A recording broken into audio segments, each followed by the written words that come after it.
Assalaamu alaykum warahmatullahi wabarakatuh. Ashama harkafuun hordoftootaa fi kabajamtoota kiyya nagaa. Alhamdulillah isin nagaa jirtu isin jecha viidiyoo kanammoo haga dhumaa dhaggeeffadhaan isin jedha. Gaafii wayiitu na gaafatame gaafii sanarrattaanis muudannoo kiyyaan isinii hima jedheetiin dhufe jechuudha. Obsaan na dhaggeeffadhaan isin jedha. Akkasumallee laayik godhaan isin jedha. Gaabboleetti kiyya tokkotu maannaan jedhiseetan gara keessaatiin dhufte. Ani kan dhufeef hojii qofaafi. Hojii qulqullinaa qofaafi hojii mana keessaa qofaafi garuu immoo mana san keessa ijoollee xixiqqootu jira. Ijoollee daa'immaniitu jira. Ijoolleen kunniin baay'ee tokko waa balleessu. Gaafa ijoolleen kunniin waa balleessan madaamin immoo ati maal hojjettaa? Ati ijoollee kanneen hin argitu, ati ijoollee kanneen hin laaltu naan jetti. Ani akkamitti hojii hojjetaa ijoollee ilaala. Ani kan dhufeef ijoollee fi miti hojiidhaafi.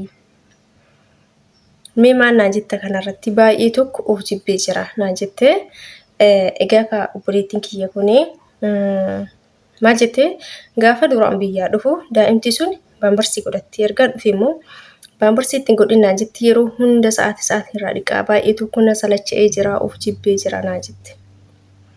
Wanti kan dhufeef hojii mana keessaati malee itti gaafatamummaa daa'immaniitiif miti. Garuu isiin immoo hojii siyoon hojjetamne hojiin maaliif hin hojjetamne naan jetti. Daa'imman yoo waa balleessite tin argitu daa'imtitummaa waa balleessite naan jetti. Naan jettee buleeyyiin kiyyaa wanni isin beekuu qabdan jechuudha. Wanni isin beekuu qabdan gaafa biyyaa baatanii mana namaa seentan wanni mana san keessatti badu kan itti gaafatamu si'ii fi si qofa jechuudha. Hagati mana san keessa jirtu. Si'ii fi si qofa jechuudha. Hojiin hin hojjetamne situ itti gaafatama. Daa'imti takka waa balleessite daa'imti takka waan hin nyaattamne wayii nyaatte situ itti gaafatama. Daa'imti takka waa cabsite situ itti gaafatama. Sii galee wanna mana san keessa badu hunda situ itti gaafatama jechuudha. Akka isaaniitti akkasi jechuudha. Innaa asumaan muudannoo kiyya maaseetan maal isinii himuu barbaada kana beekaatuma jechuudha. Kana beekaatuma gaafa biyyaa dhuftan ani kan dhufeef hojiidha. Daa'imti tun waan barbaadde cabsite, waan barbaadde balleessite, kuftee cabdee ana nan galchu. Jettan taanaan salphattan jechuudha. Sinii galee keessattuu jechuudha mana san keessa isin malee namni biraa hin jiru taanaan, namni daa'ima qabu kophatti hin jiru taanaan, sima qofatu mana san keessa jira taanaan, yeroo baay'ee yoo isaan ijoollee bira hin jirree yoo isaan yookaan kifilii isaanii jiraatan yoo ijoollee yookaan gara saaloonii yookaan gara kushiinaa si bira dhufanii waan garaagaraa meeshaan ta'an yookaan meeshaa isaan waraanu meeshaa isaan muruu danda'u waan akka albii waan akka shuukaa kanneen waan isaan fuudhan kanoo callisteetumatti ilaaltee yoo hin argin booda ijoollee sun yoo fuudhan miidhaa sirra ga'a jechuudha.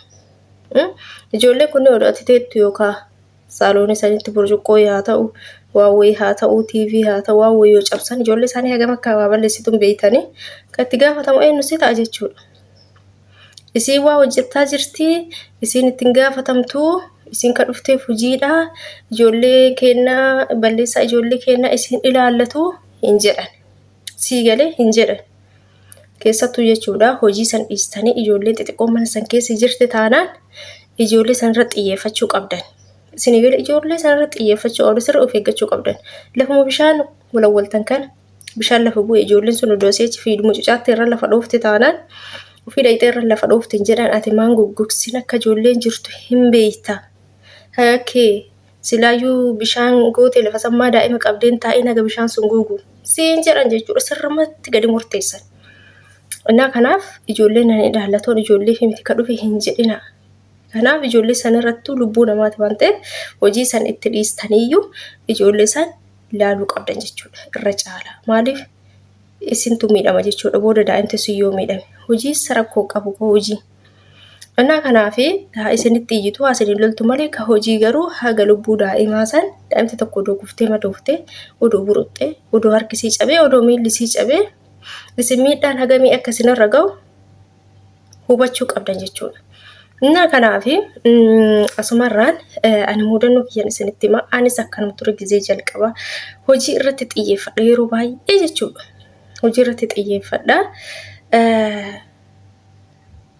Hin beeku anis waa'ee kana jechuudha hojiin hojjedha malee ijoollee baay'isee hin laalu jechuudha. Innaa ijoollee lama jira xixiqqoodha.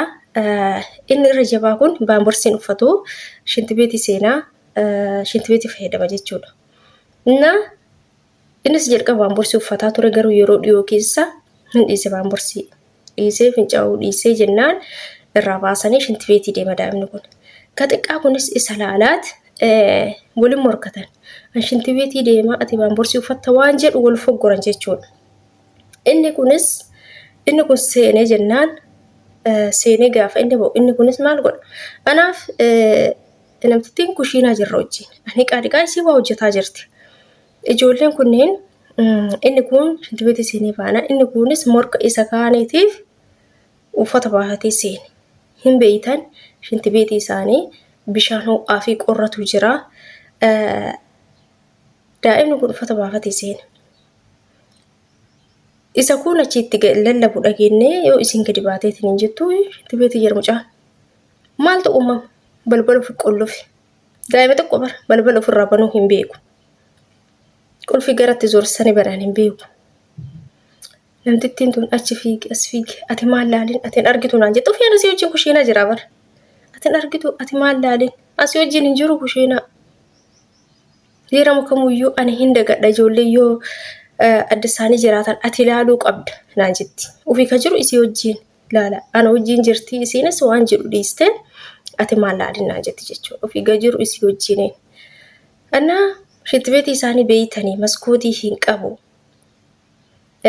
Bakka muruuhaa intini qilleensa galchuun malee inni sunuu ol fagaata. Mucaa kana garri laalluun hin jiru. Daa'imni kiyya du'e bishaan ho'aa ofitti naqee yookaan of guba yookaan achi keessa mataan lafa dhaya. Irratti tumi daa'imni kun maal beekee balbala bana xiqqishuudha garatti zoorsisan hin beeku qulfiyyuu. Zoorsiyyuu suuyyuu hin danda'u. Dura ofii qolloo ofirraa banuu wallaale daa'imni kun.